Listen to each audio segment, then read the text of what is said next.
दोस्तों नमस्कार, मेरा नाम प्रशांत है और आप देखना शुरू कर चुके हैं भारत एक सोच। समाजवादी पार्टी लगातार संसद के भीतर जनहित के मुद्दे उठा रही है और खास तौर पर समाजवादी पार्टी के कुछ सांसद एकदम फुल फॉर्म में हैं। न सिर्फ केंद्र की मोदी सरकार की पोल खोल रहे हैं, बल्कि उत्तर प्रदेश की योगी आदित्यनाथ की सरकार की भी पोल जो है संसद में लोकसभा के भीतर खोल रहे हैं। आज लोकसभा के भीतर एक ऐसा वाकया हुआ जिसके बाद से मुझे लगता है कि अगर मोदी सरकार को शर्म से पानी हो जाना चाहिए था, शर्म से पानी हो जाना चाहिए था। और ये बात मैं इसलिए कह रहा हूं क्योंकि एक संसद सदस्य दो बार संसद के भीतर मांग उठाता है अपने क्षेत्र के लोगों के लिए, अपने क्षेत्र के व्यापारियों के लिए, अपने क्षेत्र के बुनकरों के लिए, लेकिन उस पर कोई कार्रवाई नहीं होती, उस पर कोई सुनवाई नहीं होती।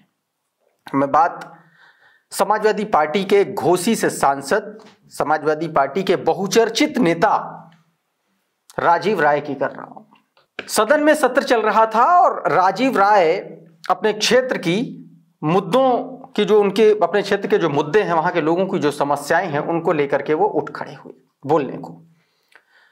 और आज उन्होंने जो बोला उसके बाद से भारतीय जनता पार्टी को इस पर सोचना मजबूरी बन जाएगी। सोचो, राजीव राय ने मऊ और घोसी से सांसद है, मऊ और मऊ का जो इलाका है पूरा जिले का, उसको लेकर के वहां पर रेल सुविधा को लेकर के सीधे तौर पर आज जो है भारतीय जनता पार्टी की उत्तर प्रदेश की भी सरकार को घेरा और केंद्र की मोदी सरकार को भी घेरा। और घेरा ऐसा कि उन्होंने एक ऐसी शायरी पढ़ी, ऐसी पंक्ति पढ़ी जिसके बाद से जो बात मैंने शुरुआत में कही थी, अगर सरकार में सिंहासन में अगर शर्म बाकी है तो शर्म से वो पानी हो जाएंगे।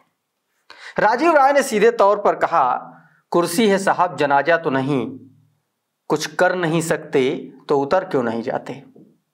सीधे तौर पर राजीव राय ने बोला। दरअसल मुद्दा यह था कि राजीव राय जो है लगातार अपने क्षेत्र के व्यापारियों के लिए, बुनकरों के लिए मऊ से लेकर के बड़े महानगरों तक, दिल्ली, मुंबई और साउथ इंडिया के जो भी स्टेट हैं, वहां पर कनेक्टिविटी की मांग कर रहे हैं, ट्रेन की सुगमता की मांग कर रहे हैं। उनका यह कहना है कि जो बुनकर हैं या जो व्यापारी हैं, उनकी अगर बड़े महानगरों से कनेक्टिविटी हो जाएगी तो कम से कम उनका व्यापार ठीक ठाक चलेगा।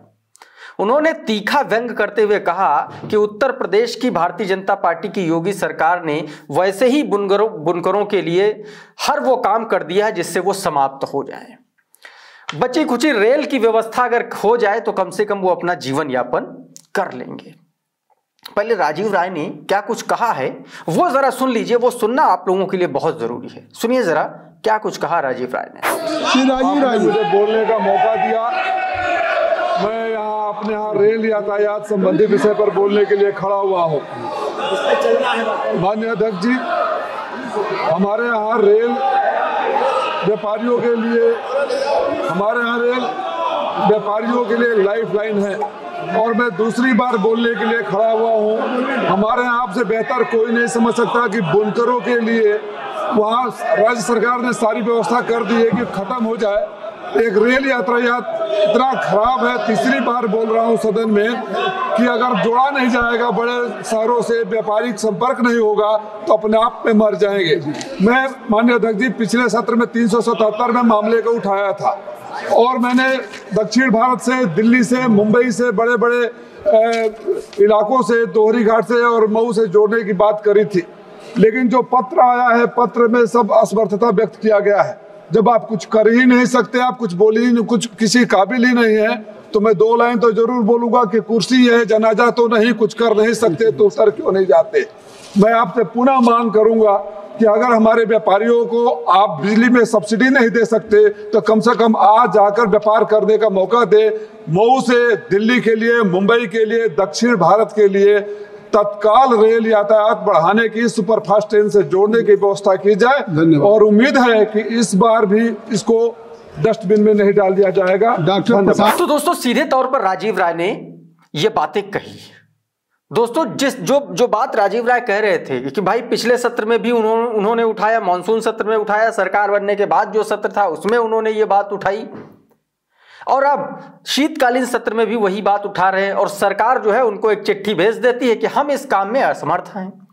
तो सवाल यह है कि उत्तर प्रदेश की भारतीय जनता पार्टी की सरकार और केंद्र की जो भारतीय जनता पार्टी की सरकार है, यानी कि जो डबल इंजन की सरकार है, वहां पर क्या बुनकरों को बर्बाद होने के लिए छोड़ देना चाहती है क्या सरकार? और उसी को लेकर के आज राजीव राय ने जबरदस्त तरीके से भारतीय जनता पार्टी की सरकार को घेरा और एक बार फिर से मांग उठाई अपने क्षेत्र के बुनकरों के लिए, व्यापारियों के लिए, कि इनके लिए जल्दी से ट्रेन चलाई जाए। दोहरी घाट से मऊ को जोड़ने वाली जो ट्रेन है, दोहरी घाट मऊ से लगातार जो दिल्ली, मुंबई और बड़े शहरों में जो ट्रेन जोड़े, वो चलाने की मांग उन्होंने आज एक बार फिर से की। देखना होगा इस बार भारतीय जनता पार्टी की सरकार पर कुछ असर होता है या नहीं होता है, या फिर अगले सत्र का इंतजार राजीव राय को भी करना पड़ेगा और मऊ के लोगों को भी करना पड़ेगा। दोस्तों अभी के इस वीडियो में फिलहाल इतना ही। आप देखते रहिए भारत एक सोच। नमस्कार।